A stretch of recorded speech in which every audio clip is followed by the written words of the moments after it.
શિવમ વિદ્યા સંકુલ ચિત્તલની યુટ્યુબ ચેનલમાં આપનું સ્વાગત છે. ધોરણ 11 કોમર્સ વિષય છે નામાના મૂળ તત્વો. એનું પ્રકરણ નંબર 3 વસ્તુ અને સેવા કર પરિચય.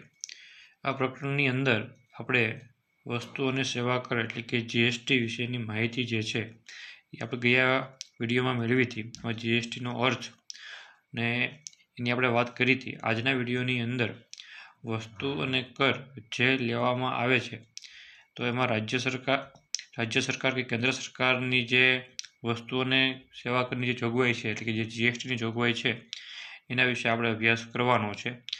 જ્યારે આપણે રાજ્ય અથવા તો કેન્દ્ર શાસિત પ્રદેશની અંદર જ વસ્તુ કે સેવાની પૂર્તિ કરતા હોય, મતલબ કે વસ્તુ કે સેવાનું ખરીદ વેચાણ કરતા હોય ત્યારે આ સંજોગોમાં બે પ્રકારના કરો જે છે વસૂલ કરવામાં આવે છે.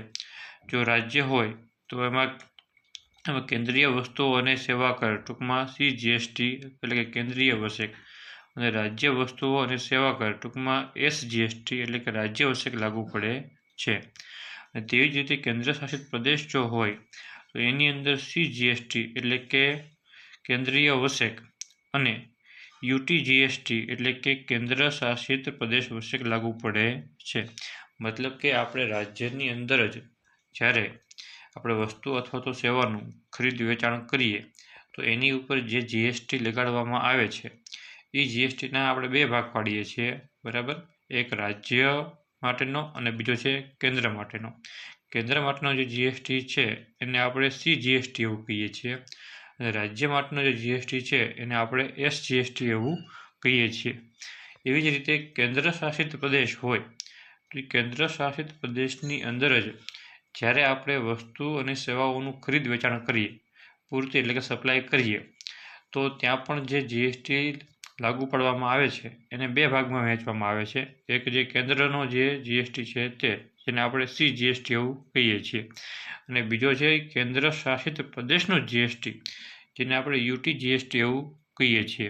મતલબ કે ત્યાં જે જીએસટી વસૂલ કરવામાં આવે છે તેના પણ બે ભાગ પડે છે. એક કેન્દ્રનો વસેક અને બીજો જે કેન્દ્ર શાસિત પ્રદેશ છે એનો વસેક. અહીં આપણને ઉદાહરણથી સમજાવવું છે. દાખલા તરીકે અમદાવાદના વેપારી દ્વારા ₹10,000ના માલનું રાજકોટના વેપારીને વેચાણ કરવામાં આવ્યું અને વસેકનું એટલે કે જીએસટીનો દર જે છે એ 12% છે. એટલે 10,000ની વસ્તુ છે એની પર 12% લેખે ₹1,200 જીએસટી ગણવામાં આવે છે. આ જે ₹1,200 જીએસટી ગણવામાં આવે છે એ ₹1,200ના બે ભાગ પડશે. એમાંથી કેન્દ્ર સરકારને મળશે અને રાજ્ય સરકારને પણ મળશે.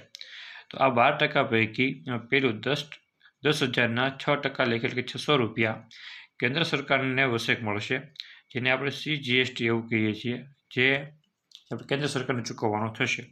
અને બીજું 10,000ના 6% લેખે એટલે કે ₹600 રાજ્ય વસેક, જેને આપણે SGST કહીએ છીએ, તે રાજ્ય સરકાર લેશે. ટૂંકમાં 10,000ની વસ્તુ ઉપર 12% જે આપણે ₹1,200 જીએસટી ભરવાનો છે એમાંથી ₹600 કેન્દ્ર સરકારના રહેશે અને ₹600 રાજ્ય સરકારના રહેશે.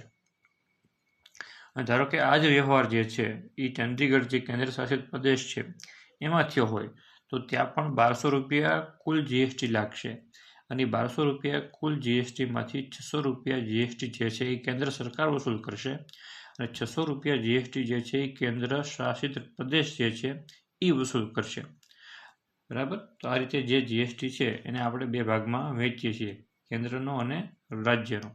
અને જો કેન્દ્ર શાસિત પ્રદેશ હોય તો કેન્દ્ર શાસિત પ્રદેશનો અને કેન્દ્ર સરકારનો. જ્યારે એક જ રાજ્ય કે કેન્દ્ર શાસિત પ્રદેશની અંદર વસ્તુઓ અથવા સેવાઓ અથવા બંને પૂરી પાડવામાં આવેલ હોય ત્યારે વસેક એટલે કે જીએસટીની રકમ કેન્દ્ર વસેક અને રાજ્ય વસેક અથવા તો કેન્દ્ર શાસિત પ્રદેશ વસેક તરીકે કેન્દ્ર અને રાજ્યને અથવા કેન્દ્ર શાસિત પ્રદેશ વચ્ચે સરખી હિસ્સે વહેંચવામાં આવે છે. મતલબ કે આપણે જે જીએસટી જો વસ્તુ કે સેવા જે છે એની પૂર્તિ આપણે રાજ્ય અથવા કેન્દ્ર શાસિત પ્રદેશની અંદર જ જ્યારે આપણે વસ્તુ કે સેવાની પૂર્તિ કરીએ તો એની ઉપરનો જે જીએસટી છે એને આપણે બે ભાગમાં વહેંચીએ છીએ. જો રાજ્ય હોય તો રાજ્ય અને કેન્દ્ર વચ્ચે, અને કેન્દ્ર શાસિત પ્રદેશ હોય તો કેન્દ્ર શાસિત પ્રદેશ અને કેન્દ્ર વચ્ચે. અહીંયા આપણે રાજ્યની બહાર, મતલબ કે આપણે ગુજરાતનો વેપારી જે છે મહારાષ્ટ્રના વેપારી કે રાજસ્થાનના વેપારીને માલ વેચે તોની વાત કરી છે। એવી જ રીતે કેન્દ્ર શાસિત પ્રદેશનો કોઈ વેપારી કેન્દ્ર શાસિત પ્રદેશની બહાર માનો કે દીવનો વેપારી હોય અને ગુજરાતના કોઈ વેપારીને વસ્તુ વેચે તો કઈ રીતે જીએસટી લાગે એની વાત કરી છે। રાજ્ય અથવા કેન્દ્ર શાસિત પ્રદેશની બહાર પૂરતી મતલબ કે બહાર વસ્તુનું ખરીદ વેચાણ આ પ્રકારની પૂર્તિમાં વસ્તુઓ અથવા સેવાઓ અથવા બંનેની પૂર્તિ પોતાના રાજ્ય અથવા કેન્દ્ર શાસિત પ્રદેશ બહાર પૂરી પાડવામાં આવે છે। આ સંજોગોમાં એક જ પ્રકારનો કર વસૂલ કરવામાં આવે છે જેને સંકલિત વસ્તુઓ અને સેવા કર તરીકે ટૂંકમાં આઈજીએસટી તરીકે ઓળખવામાં આવે છે। મતલબ કે આપણે રાજ્યની બહાર વસ્તુ વેચીએ અથવા તો કેન્દ્ર શાસિત પ્રદેશની બહાર વસ્તુ વેચીએ તો એવી વસ્તુઓનું ખરીદ કે વેચાણ બરાબર એની ઉપર જે છે એક જ પ્રકારનો કર લાગુ પાડવામાં આવે છે જેને આઈજીએસટી ઇન્ટિગ્રેટેડ જીએસટી મતલબ કે સંકલિત વસેક તરીકે ઓળખવામાં આવે છે। દાખલા તરીકે અમદાવાદના વેપારી દ્વારા 10,000નો માલ જયપુરના વેપારીને 12% વસેકથી વેચવામાં આવ્યો। અહીં 10,000 પર 12% લેખે 1200 સંકલિત વસેક એટલે કે આઈજીએસટી ઇન્ટિગ્રેટેડ જીએસટી કેન્દ્ર સરકાર દ્વારા ઉઘરાવવામાં આવશે। ટૂંકમાં જ્યારે પોતાના રાજ્ય અથવા કેન્દ્ર શાસિત પ્રદેશમાં જ વ્યવહાર થાય તેને આંતરરાજ્ય વ્યવહાર કહેવાય છે। પોતાના રાજ્ય અથવા કેન્દ્ર શાસિત પ્રદેશ સિવાયના રાજ્ય અથવા કેન્દ્ર શાસિત પ્રદેશ વચ્ચેનો વ્યવહાર જે છે એ આંતરરાજ્ય વ્યવહાર કહેવાય છે બરાબર। ઓલું આંતરરાજ્ય છે અને આ છે આંતરરાજ્ય બરાબર। જો આપણે પોતાના જ પ્રદેશની અંદર વ્યવહાર કરીએ તો એ આંતરરાજ્ય મતલબ કે રાજ્યની અંદરનો વ્યવહાર છે ઇન્ટ્રાસ્ટેટ બરાબર છે।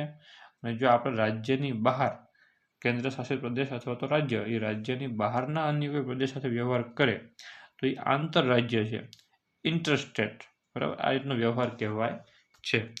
જો રાજ્યની અંદર જ વ્યવહાર થતા હોય તો અહીંયા જીએસટીના બે ભાગ પડે સીજીએસટી અને એસજીએસટી બરાબર। અને રાજ્યની બહાર વ્યવહાર થાય તો એક જ જીએસટી આઈજીએસટી એટલે કે ઇન્ટિગ્રેટેડ જીએસટી લાગુ પડે છે। વસ્તુ અથવા સેવાઓ અથવા બંનેની પૂર્તિ એટલે ખરીદ અને વેચાણ બંને માટે લાગુ પડતા વસેકની વિગતો આપણને આપી છે બરાબર છે। એમાં વ્યવહાર આપણને સમજાવ્યો છે। ક્રમ 1 છે કે વસ્તુઓ અથવા સેવાઓ અથવા બંનેની ખરીદી કરવામાં આવે ત્યારે આપણે જ્યારે વસ્તુ અથવા સેવા જે છે એ ખરીદીએ તો એમાં કઈ રીતે જીએસટી લાગે છે એની વાત કરી છે। જો એ વસ્તુ કે સેવા જે છે એ કેન્દ્ર શાસિત અથવા તો રાજ્ય જે છે એની અંદર જ વસ્તુ કે સેવાની ખરીદી કરવામાં આવે મતલબ કે ગુજરાતનો વ્યક્તિ ગુજરાતમાંથી જ ખરીદી કરે તોની વાત છે બરાબર છે। તો એ જે ખરીદી કરે તો એ ખરીદી ઉપર જે જીએસટી આપવાનો થાય તો એ આપણે બે પ્રકારના જીએસટી આપવાના છે। એક આપણે રાજ્યનો છે અને એક બીજો છે કેન્દ્ર સરકારનો બરાબર। તો એને આપણે આવક પૂરતી વસેક તરીકે ઓળખશું। એવો આવક પૂરતી વસેક જો એ આવક પૂરતી વસેક કેન્દ્રનો હોય તો આવક પૂરતી કેન્દ્રીય વસેક અને આવક પૂરતી રાજ્ય અથવા તો કેન્દ્ર શાસિત વસેક। માનો કે અમદાવાદનો વેપારી જે છે એ રાજકોટથી ખરીદી કરે તો અમદાવાદના વેપારી માટે ખરીદી થઈ એટલે અમદાવાદનો વેપારી જે છે એ આવક પૂરતી જે રાજ્યનો વસેક છે એ પણ આપશે અને આવક પૂરતી જે કેન્દ્ર વસેક છે એ પણ ચૂકવશે। એ જ રીતે જો ખરીદીનો વ્યવહાર છે એ રાજ્યની અથવા તો કેન્દ્ર શાસિત પ્રદેશની બહાર હોય તો એ આપણે જ્યારે ખરીદી કરીએ તો આપણે રાજ્ય અથવા કેન્દ્ર શાસિત પ્રદેશની બહારથી ખરીદી કરીએ તો અહીંયા ઇન્ટિગ્રેટેડ જીએસટી એટલે કે આઈજીએસટી લાગે તો તે આવક પૂરતી સંકલિત વસેક તરીકે ઓળખાશે। જો રાજ્યની અંદર જ ખરીદી કે વેચાણ કરવામાં આવે તો અહીંયા સીજીએસટી અને એસજીએસટી લાગુ પડતું હોય છે। રાજ્યની બહાર આપણે વ્યવહાર કરીએ તો અહીંયા આઈજીએસટી લાગુ પડતું હોય છે। એટલે અહીંયા આપણે રાજ્યની અંદરથી જ ખરીદી કરીએ છીએ એટલા માટે આવક પૂરતી કેન્દ્રીય વસેક અને આવક પૂરતી રાજ્ય વસેક જે છે લાગુ પડે અને આપણે બહારના રાજ્યમાંથી ખરીદી કરીએ તો આવક પૂરતી ઇન્ટિગ્રેટેડ જીએસટી એટલે કે આઈજીએસટી લાગુ પડે। આપણે વસ્તુ કે સેવાનું વેચાણ કરીએ જો રાજ્યની અંદર જ વસ્તુ કે સેવાનું વેચાણ કરીએ રાજ્ય અથવા કેન્દ્ર શાસિત પ્રદેશની અંદર જ તો આપણે જે જીએસટી ચૂકવવાનો થાય એને જાવક પૂરતી વસેક તરીકે ઓળખવામાં આવે છે। જાવક પૂરતી વસેક એ આપણે કેન્દ્રને ચૂકવીએ તો એને સીજીએસટી એવું કહીએ અને રાજ્યને ચૂકવીએ તો એને એસજીએસટી એવું કહીએ એટલે કે જાવક પૂરતી કેન્દ્રીય વસેક અને જાવક પૂરતી રાજ્ય વસેક। અને જો આ વેચાણનો વ્યવહાર રાજ્યની બહાર થાય, વેચાણનો વ્યવહાર જે છે એ રાજ્યની બહાર થાય તો તેને જાવક પૂરતી સંકલિત વસેક એટલે કે જાવક પૂરતી IGST એવું કહેવામાં આવે છે.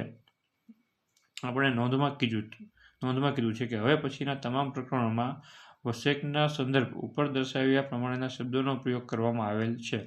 વિદ્યાર્થીઓએ આ અંગે કાળજીપૂર્વકનો અભ્યાસ કરવો. રાજ્યની અંદર થતા પૂરતી વ્યવહારો માટે, મતલબ કે રાજ્યની અંદર આપણે જે ખરીદ કે વેચાણના વ્યવહારો કરીએ તો એના માટે CGST અને SGST લાગુ પડશે. બરાબર છે? એટલે કે central goods and service tax and state goods and service tax લાગુ પડે છે. બરાબર. અને કેન્દ્ર શાસિત પ્રદેશની અંદર થતા જે વ્યવહારો છે એના માટે CGST અને UTGST લાગુ પડે છે. મતલબ કે central goods and service tax અને union territory goods and service tax લાગુ પડે છે. અને જે તે રાજ્ય અથવા કેન્દ્ર શાસિત પ્રદેશ અથવા અન્ય રાજ્ય અથવા કેન્દ્ર શાસિત પ્રદેશ વચ્ચેના જે વ્યવહારો છે એના માટે IGST એટલે કે ઇન્ટિગ્રેટેડ GST લાગુ પડશે. એટલે આપણા જે શબ્દો છે એને આપણે સમજવાના છે. CGST કેન્દ્ર સરકાર માટેનો છે, SGST રાજ્ય સરકાર માટેનો છે, UTGST જે કેન્દ્ર શાસિત પ્રદેશ છે, દીવ, દમણ, ગોવા, ચંડીગઢ ને બધા જે છે એના માટેનો છે. અને IGST જે છે એ આપણે એક રાજ્યમાંથી બીજા રાજ્ય સાથે વ્યવહાર કરીએ ત્યારે IGST લાગુ પડે છે. વસેકના આપણને લાભો આપ્યા છે.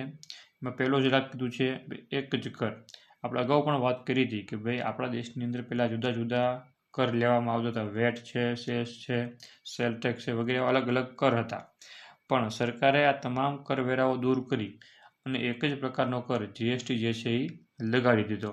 કેન્દ્ર સરકાર અને રાજ્ય સરકારના વિવિધ પરોક્ષ કરોના સ્થાને એક જ કરની વ્યવસ્થા ઊભી કરવામાં આવેલી છે. મતલબ કે બીજા બધા જ કર દૂર કરી અને એક જ પ્રકારનો કર જે છે એ રાખી દીધો છે.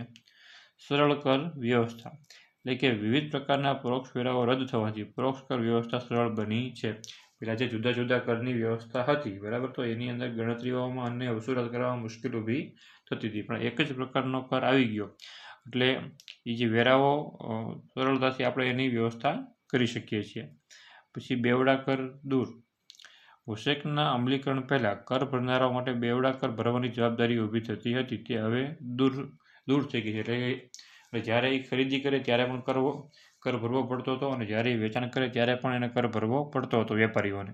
પણ આ વસેક જે છે GST આવ્યા પછી વેપારીઓએ આ રીતે ડબલ કર ભરવાની જરૂર રહેતી નથી. ભાવ ઘટાડાનો લાભ. ઉપભોક્તા માટે વસ્તુઓ અને સેવાઓના ભાવ ઘટાડો થવા પામે છે. મતલબ ગ્રાહક જે છે એના માટે ભાવમાં જે છે એ આપણને ઘટાડો જોવા મળે છે. કારણ કે જે જુદા જુદા ટેક્સ હતા એ ટેક્સ ઘટવાના કારણે વસ્તુની કિંમત જે છે એ પણ ઘટે છે. સમાન વેરો. દેશવ્યાપી સમાન વેરાની વ્યવસ્થા ઊભી થવા પામી છે. આપણે જોઈએ છીએ કે આખા દેશની અંદર આ એક જ ટેક્સ એટલે કે GST લાગુ પાડવામાં આવ્યો છે. તમે દેશના કોઈ પણ ખૂણે જાઓ તો ત્યાં તમને એક જ પ્રકારની વસ્તુ પર એક જ ટેક્સ તમને જોવા મળશે. કરચોરીમાં ઘટાડો. કરચોરીના દૂષણમાં ઘટાડો અને કર વ્યવસ્થામાં પારદર્શકતા પ્રસ્થાપિત થાય છે.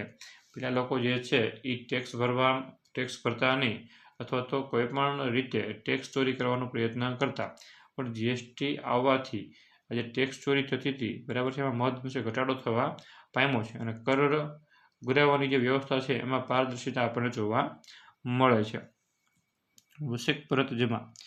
ખરીદી પર ચૂકવવામાં આવેલ વસક વેચાણ પર ચૂકવવામાં વસકમાંથી બાદ મળે છે. તેથી કર ભરનારને ચોખ્ખી રકમ ભરવાની હોય છે. મતલબ કે વેપારી જે છે એ જ્યારે વસ્તુની ખરીદી કરે ત્યારે વેપારીએ વસેક ચૂકવવાનો હોય અને વસ્તુનું વેચાણ કરે ત્યારે પણ વસેક ચૂકવવાનો હોય.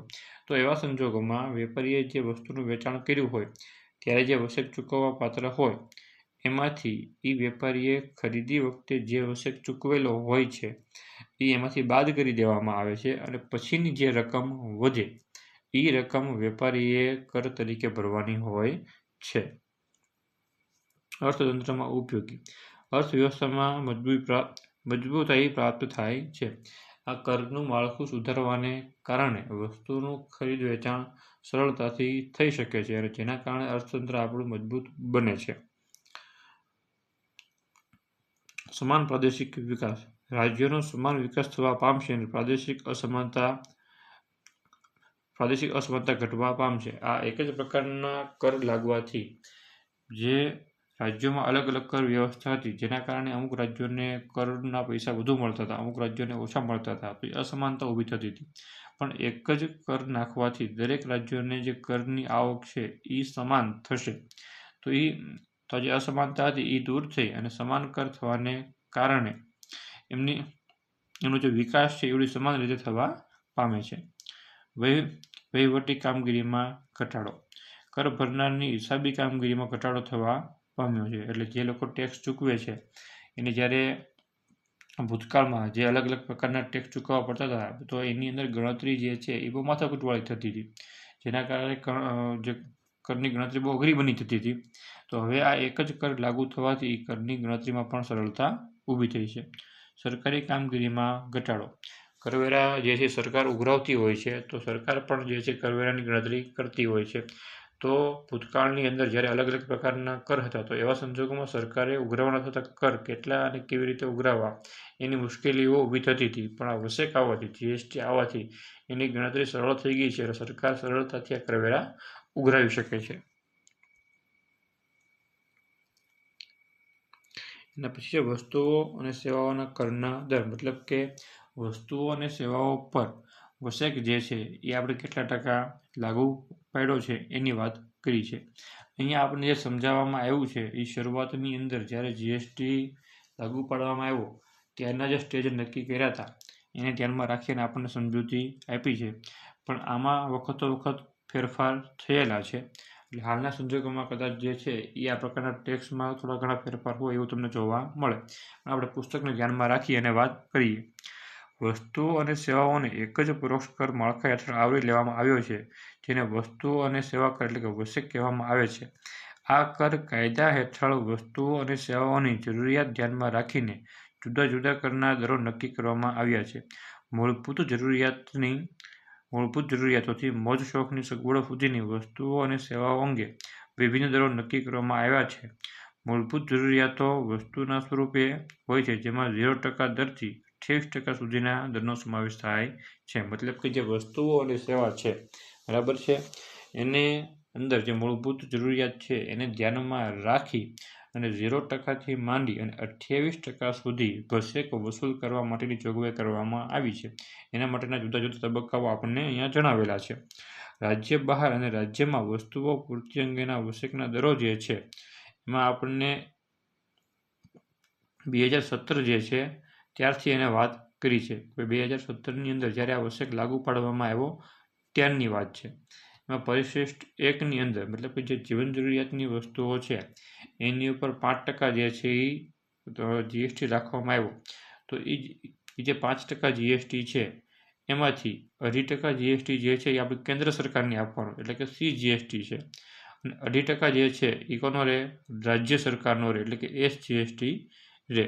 પછી બીજા પરિશિષ્ટની અંદર એનાથી થોડીક વધારે જે વસ્તુઓ છે મૂકવામાં આવી છે, તેમાં 12% રાખ્યો છે, તો એમાંથી 6% કેન્દ્ર સરકારનો, 6% રાજ્ય સરકારનો, પછી 18% રાખવામાં આવ્યો છે, તો એમાં જે છે 9% કેન્દ્ર સરકારનો, 9% રાજ્ય સરકારનો, 28% છે એમાં 14% કેન્દ્ર સરકારનો અને 14% રાજ્ય સરકારનો, પછી 3% છે એમાં 1.5% કેન્દ્ર સરકારનો, 1.5% રાજ્ય સરકારનો, અને 0.25% છે તો એમાંથી 0.125% જે છે કેન્દ્ર સરકારનો અને 0.125% જે છે એ રાજ્ય સરકારનો। જે સ્લેબ નક્કી કર્યા છે એની અંદર અલગ અલગ વસ્તુઓ નક્કી કરવામાં આવી છે। જે મોજ શોખની ને એવી વસ્તુઓ છે, જે મોંઘી વસ્તુઓ છે એની ઉપર 28% જીએસટી લાગે છે, પણ જે નાના માણસની જીવન જરૂરિયાત, જે જીવન જીવવા માટે પાયાની જરૂરિયાત સંતોષવા માટેની જે વસ્તુઓ છે, તો એવી અમુક વસ્તુઓ ઉપર કર જે છે 0 છે, અથવા અમુક વસ્તુઓ ઉપર કર 5% સુધીનો છે। એટલે વસ્તુની જરૂરિયાતને ધ્યાનમાં રાખી અને આ કરના દર જે છે નક્કી કરવામાં આવ્યા છે। એમાં નોંધ મેળવી છે કે ખાસ વસ્તુઓના સંદર્ભમાં IGSTના દર 0.25% અને 3% રાખવામાં આવેલા છે। સેવાઓ માટે પણ મુખ્યત્વે 4 સ્ટેપ એટલે કે 5%, 12%, 18% અને 28%ના સંદર્ભમાં લાગુ પડે છે। જીએસટીના દરોમાં સમયાંતરે ફેરફાર ફેરફાર થવાની પરિસ્થિતિ ઊભી થઈ શકે છે. તેથી પુસ્તકના લખાણ સમયે પ્રવર્તમાન દરો ધ્યાનમાં લેવામાં આવેલ છે. જ્યારે આ પુસ્તક લખાણું હશે ત્યારે આ પ્રકારના દર જે છે એને ટૂંક સમય લાગુ પડ્યા છે, એટલે એને ધ્યાનમાં રાખી અને આપણને અહીંયા સમજૂતી આપવામાં આવી છે. તો આ હતું GST.